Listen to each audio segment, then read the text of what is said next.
IT Real Talk bersama PT Sterling Tulus Cemerlang. Ngobrolin pengalaman nyata di dunia IT bareng narasumber-narasumber yang kompeten. Salam IT Real Talk. Kita ngobrolin lagi seputar dunia IT. Ya, kita lanjut dari minggu lalu. Kita udah bahas industri solution untuk beberapa bisnis ya.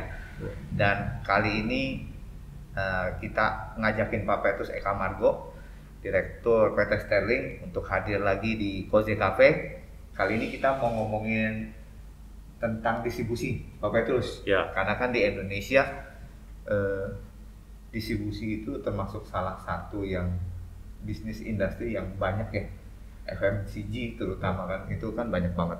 Nah, boleh cerita Pak Petrus untuk perusahaan-perusahaan distribusi, industri solution untuk mereka apa tuh Pak Petrus? Apakah karena kan kalau pemikiran saya nih Pak Petrus, kalau distribusi istilah kata dia beli dari pabrik terus udah sebar ke end customer lah ya istilah kata.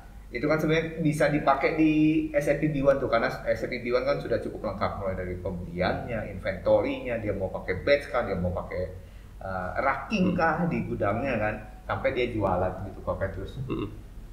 Ya, selamat pagi Pak Riki. Jadi yang hari ini kita bahas industri solusi untuk distribusi. Ada uniqueness-nya juga, ada uniknya juga gitu di industri distribusi gitu ya. Apalagi perkembangannya yang sekarang itu kan kecepatan untuk distribusinya ya, terus masalah stok, ya kan, itu penting, sangat penting untuk di dunianya distribusi. Terlalu lama expirednya nanti udah keburu nyampe, gitu kan. Terus buat manufacturer juga bikinnya dia perlu forecast kan, biasa kan keluar dari pabrik udah dari prinsipal udah dianggap penjualan gitu, padahal kan belum tentu diserap oleh market, belum tentu gitu. Jadi pertama di industri yang di distribusi ini, satu hal mulai dari tadi penggunaan batch. Ya, kalau untuk barang-barang tertentu yang dia butuh batch, ya pasti ada racking system, pasti ada racking untuk penempatan barangnya. Jadi dua hal ini udah bisa di cover sama standar SAP, batch sama racking. Cuman balik lagi, kalau batchnya harus ditulis, modal. Kita lengkapin lagi dengan aplikasi di mobile untuk gudang. Jadi mulai dari barang datang di capture, nanti taruh di rak mana, di capture gitu kan, otomatis update ke dalam sistemnya. Nanti waktu mau keluarin barang bisa Vivo konsepnya gitu kan, atau ada macam-macam kayak di distribusi itu, misalnya dia taruh untuk yang dus-dus besar di atas gitu. Tapi ada satu rak khusus gitu ya. Ini yang bongkaran, karena kan nggak selalu delivery-nya dalam satu dus misalnya. Ada yang delivery-nya misalnya cuman lusin, jadi kan pasti bongkar dari dus besarnya, dibongkar diambil lusinannya kan, gitu, seperti itu. Karena distribusi itu udah mencakup bukan cuma untuk modern market, tapi dia juga ada sampai ke tradisional market kan, yang which is tradisional market belum tentu belinya satu dus besar. Bisa jadi belinya juga pisisan, bisa belinya juga lusinan gitu kan. Nah itu. Jadi ke cover, tapi kita lengkapi dengan aplikasi yang di mobile. Untuk keluar masuk barang kan ya. Plus ada beberapa yang dia tanda tangan segala macam gitu kan, ngeprint surat jalannya. Nah kemudian taking ordernya.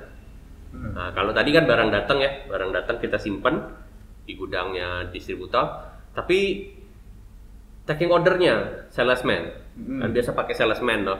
Betul. Ya, ada yang pakai salesman. Kalau di modern market itu salesman ngambil PO misalnya gitu kan. Nah, requirement-nya ini semakin detail nih untuk manage si salesman ini. Ya, walaupun di SAP kita punya kan namanya sales opportunity ya. Nah, sales opportunity itu untuk manage proses si salesman untuk mendapatkan order. Oke. Ya. biasa kan salesman tuh cuma dikasih target tuh. Oke, setahun kamu jual misalnya 1M. 1M barangnya apa aja gitu kan, pengkategorian barang ini customer ini misalnya. Tapi kalau dia nggak dapat kan nggak pernah kenapa kamu nggak dapatnya gitu, di proses untuk mendapatkan ordernya itu nggak pernah di manage gitu, dianalisa gitu. Nah maka di SCP itu punya namanya sales opportunity untuk memanage proses itu. Jadi mulai dia dari kontak customernya, ya ini new customer misalnya, atau customer dia yang udah lama gitu kan. Terus dia ngapain aja, meeting pertama, meeting kedua, sampai dia dapat sales quotation, sampai dia dapat sales order. Nah itu di manage di stage kita sebutnya ya. Jadi ketahuan lah. Dan kalau ada kompetitor pun kita bisa masukin nilai ordernya pun kita masukin. Bisa ya, ada bisa dimasukin di situ ya. Bisa. Jadi buat analisa kan. Oke, tahun ini nggak dapat, tapi tahun depan bisa sebagai dasar untuk dapetin lagi kan. Ada datanya gitu. Nah itu sales opportunity. Berikutnya kalau si salesman itu jalan, kadang-kadang tuh dia perlu absen. Kita itu tahun 2015 atau 2016 kita udah pakai NFC itu untuk si salesman. Jadi dia absen. Jadi NFC cardnya dibagi di customernya. Dia datang ke customer itu dia harus absen. Dia tempelin handphonenya. Ada aplikasi kita taking order, tempel, absen, baru dia bisa order. Udah sampai dijagain seperti itu ya? Iya, kita tahun 2015 itu udah mulai. Ya, jadi kalau dia nggak absen di lokasi, dia nggak bisa taking order. Kenapa salesman-nya harus datang gitu? Ya, pertama itu karena sebenarnya tugas salesman itu bukan buat order aja, buat ambil order aja, nggak cuma itu gitu. Kalau buat ambil order kadang-kadang dia di rumah pun tunggu telepon kan bisa. Kalau barang laku apalagi gitu ya. Tapi nggak begitu. Biasanya kalau di modern market itu termasuk dia harus datang, liatin barangnya di raknya, dia harus periksa gitu ya, ditata lagi karena kan habis end customer ngambil belanja misalnya kan berantakan tuh. Jadi dia harus tata lagi biasanya ya, ditata yang rapi barangnya. Habis itu dia harus catat barang mana yang sudah mau expired gitu kan ya. Make sure bahwa di dalam toko itu POP-nya ya kan, pricing lembar harganya, kalau ada promo atau apa dia bisa tahu gitu kan. Nah, itu normalnya kan. Baru nanti order ngambil, ada yang dalam bentuk udah diupload, dikirim email, nanti kita bisa upload juga ke SCP gitu kan. Kita ada beberapa interface kita kerjain itu, atau sih memang dia taking ordernya dari mobile-nya. Nah, customer-nya mau order apa, dia taking dari situ, nanti jadi sales order di SCP. Dia bisa print kertas kecil kasih ke customer-nya. Kalau di traditional market seperti itu. Kalau di modern market biasanya kan PO, mereka ada PO kan. Nah, PO-nya tuh ada yang kita bisa interface-kan lah di masuk SCP. Nah, dan kita punya juga yang sekarang solusinya pakai UiPath kan. Jadi customer-nya kirim misalnya PDF gitu kan. Nggak apa-apa kirim PDF-nya kita bisa bantu pakai RPA ya, pakai robot untuk jadi sales order atau sales quotation di SAP-nya. Nah, termasuk tracking tadi, dan dia ada check-in di tokonya, ada check-out di tokonya, berapa lama dia kerjain di customer-nya. Kan itu semua menghitung untuk performanya si salesman. Ya, jadi semakin detail manage-nya, semakin complicated. Nah, tapi kalau dia catat manual ya nggak mungkin lah. Semua udah harus pakai aplikasi kan, supaya gampang dianalisanya dan datanya udah dalam bentuk digital kan. Dan belakangan juga kan kayak salesman gitu, dia juga sekalian kolek pembayaran ya, Pak. Nah, betul. Jadi kita juga ngelihat begini, kalau dulu tuh dipisahin antara salesman dengan kolektor kan. Iya, pernah saya bahas juga tuh di podcast kita yang sebelumnya ya. Jadi padahal kalau dia cuma order nanti tuh ada efeknya terhadap komisi yang dia mau terima kan, yang akan dia terima. Nah, jadi si kolektornya itu sekarang juga si salesman itu berperan sebagai kolektor. Jadi di aplikasi kita lengkapin lagi. Kalau di Indonesia itu collection proses itu tagihan itu ke terutama modern market lah. Itu biasanya kita ada 5 step. 5 step. Ya, kalau standar SCP kan kamu bikin AR invoice, incoming payment selesai. Iya, betul. Tapi di Indonesia unik. Kita di Indonesia unik gitu karena ada proses dari AR invoice sampai incoming payment tuh ada 5 step lagi. Ya kan, mulai dari dia nanti lembar kerja kolektor, ya kan? Kolektornya kalau mau pergi istilahnya tukar faktur gitu. Jadi dia ada lembar kerjanya. Nah, nanti dari kolektor tukar faktur itu dia pergi dapatnya apa, dia tulis di lembar kerjanya. Kalau dulu kan pakai manual, nah sekarang kan pakai di mobilenya, dia nulisnya di mobilenya. Jadi dia cuma bawa hard copy-nya, datang, nanti biasanya dapatnya tanda terima tukar fakturnya tuh dapat tanda terima itu tukar faktur. Atau ada yang dapat cek, ada yang dapat langsung cash, macam-macam lah ya. Nah itu udah semua di cover di modul kolektor itu. Nanti dia balik ke office, si kasir ya atau si finance-nya udah langsung dapat tuh hasil laporannya. Oh ceknya sekian lembar, nomornya ini dia periksa kan. Jadi dia nggak ngentri lagi. Nggak perlu ngentri lagi ya. Duit cashnya pun kan udah. Oh si ini bayar cash berdasarkan si salesman ngentri kan di aplikasinya. Datang ke kantor, balik ke kantor, udah kelihatan total cashnya berapa? 25.500.000 di sistem karena sebelumnya udah diinput sama si orang salesman-nya ya. Pakai ini kan? Nah, ini kan lembar kerjanya menggantikan kertas tadi. Iya. Kalau dulu kan masih manualnya, dia ngeprint dulu kan, datang kan, nunggu ngantri di finance-nya. Ntar ya finance-nya bikinin dulu lembar kerjanya sama bukti itunya kan. Fisik duitnya fisiknya. Ya. Nih, bukan fisik invoicing-nya. Oke. Dikasih, nih pergi. Nah, salesman-nya pergi kan, dia nyatet nanti di situ. Kadang tulisannya bagus sekali kan. Pulang masuk lagi kan ke finance kan atau ke kasirnya. Nih gitu. Kasirnya ngitung lagi duitnya kan. Iya. Jumlahin lagi lama. Kadang-kadang dia pulangnya sore, besok pagi baru ini lagi. Jadi nggak efisien kerjanya gitu. Tapi kalau pakai aplikasi karena sekarang itu kemudahan dari mobile kita ya, mobile handphone kita gitu. Nah jadi dia gampang kan, dia ngentri di sini, masuk pulang ke kantor dia udah dapet datanya, periksa, tinggal duitnya dihitung. Fisik ya tetap harus hitung lah, ya. Fisik mah tetap harus hitung. Nah nanti ada proses lagi manage check. Itu sih kalau yang sekarang versi yang baru SAP punya 10 ini udah ada tuh cek bisa manage checknya lebih detail. Lebih detail lagi ya. Oke. Nah kalau dari sisi penjualannya gimana Pak Petrus? Kan kalau kita di distribusi bisnis dia proses salesnya kan agak lebih unik ya setahu saya. Dia banyak ada multi level diskon ya kalau nggak salah ya. Oh iya pricing lah dari sisi pricing. Pricingnya ya. Itu bisa di cover juga Pak Petrus di SAP di wajah. SAP kan sebenarnya punya standar pricingnya tuh 2 level. Satu di level header kita sebutnya biasanya, sama satu lagi di level detail by item gitu ya. Itu standarnya SAP. Tapi kalau di dunianya distribusi ini biasanya diskon itu mau dibagi, ya kan? Ada tipenya. Nah, diskon itu misalnya yang diskon dia kontrak setahun punya. Oke ya, karena di industri itu terutama modern market lah. Kalau tradisional sih lebih straightforward ya, lebih pricingnya lebih fix. Tapi kalau di industri yang di customer yang modelnya modern market atau misalnya kayak minimarket gitu-gitu ya, itu pricingnya sedikit kompleks gitu, diskonnya, levelnya.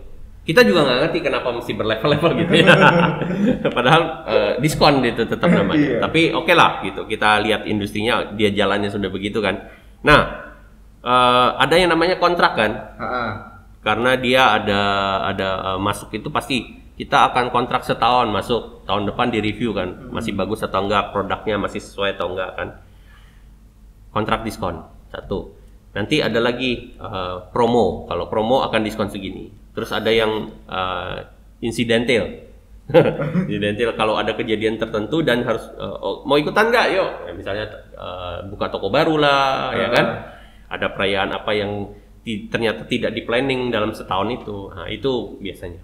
Tetapi ada lagi nih diskon itu konsepnya yang kalau itu kan berbagi ya diskonnya. Bisa tanggungan bersama, ibaratnya gitu. Tapi ada yang diskonnya ini di cover sama si distributornya atau prinsipalnya. Oke. Misalnya kamu masuk ke minimarket tertentu gitu ya, terus minimarketnya nggak mau cover diskonnya, nggak mau berbagi. Oh. Tapi ini acaranya memang acaranya si ulang tahunnya si prinsipal misalnya, ulang tahun produknya. Dia mau kasih diskon buat customernya gitu kan. Nah, jadi tanggungannya bukan tanggungannya si minimarket itu. Tapi kan duitnya ini kan datangnya masuknya kan awalnya di minimarket tuh. Iya. Ya kan yang cover pertamanya. Dari end customer ke minimarket dulu dong, baru nanti minimarket yang bayar. Jadi diskonnya ada lagi nih, tanggungan siapa. Oh. Jadi complicated, dibilang complicated sih nggak cuman levelnya aja tuh banyak. Tipe diskonnya tuh banyak macam. Dan kenanya belum tentu satu. Bisa misalnya ya kontrak 2% plus 1 gitu. Kita juga nggak ngerti kenapa mesti 2 plus 1 gitu. 2 plus 1 untuk yang kontrak misalnya. Tapi nanti yang promo misalnya, oh ada lagi nih 2 plus 1 lagi ya. Jadi 2 plus 1 sama 2 plus 1 lagi gitu. Itu kalau si orang usernya nggak hati-hati dia mau sendiri kali ya Pak Petrus ya. Kalau di sistem malah kan lebih bagus loh, traceable kan. Iya. Traceable dan kelihatan. Justru yang manual yang mabok. Iya, makanya sering kita dengar kan, ujung-ujungnya dapatnya kok begini salahnya. Gitu. Tapi udah terjadi itu. Nah, cuman kalau di sistem kan kita lebih bisa traceable-nya lebih gampang. Kurang lebih kalau pricing sih ya begitu memang di dunia yang industri yang ini distribusi. Oke. Kalau misalkan tracking truck itu ada juga.